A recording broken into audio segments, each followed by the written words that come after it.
Well, why do you think that is? I mean, why is that? I mean, is it just because people are lazy today or they're bored?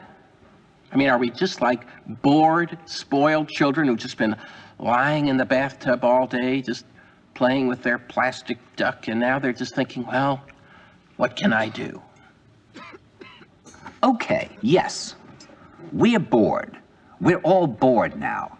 But has it ever occurred to you, Wally, that the process that creates this boredom that we see in the world now may very well be a self-perpetuating, unconscious form of brainwashing created by a world totalitarian government based on money, and that all of this is much more dangerous than one thinks, and it's not just a question of individual survival, Wally, but that somebody who's bored is asleep, and somebody who's asleep will not say no?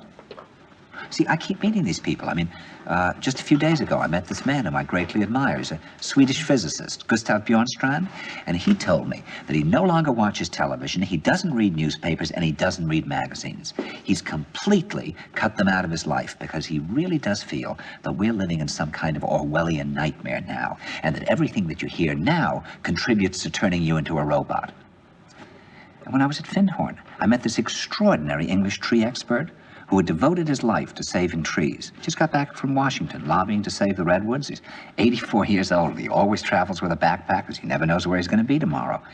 And when I met him at Findhorn, he said to me, "Where are you from?" And I said, "New York." He said, "Ah, New York, yes, that's a very interesting place. Do you know a lot of New Yorkers who keep talking about the fact that they want to leave but never do?" And I said, "Oh, yes." And he said, "Why do you think they don't leave?" I gave him different banal theories. He said, "Oh, I don't think it's that way at all."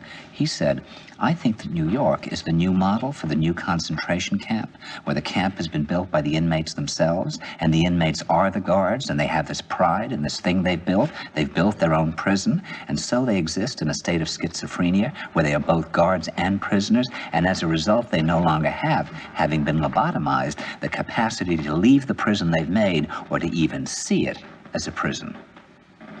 And then he went into his pocket and he took out a seed for a tree and he said, "This is a pine tree." He put it in my hand and he said, "Escape before it's too late."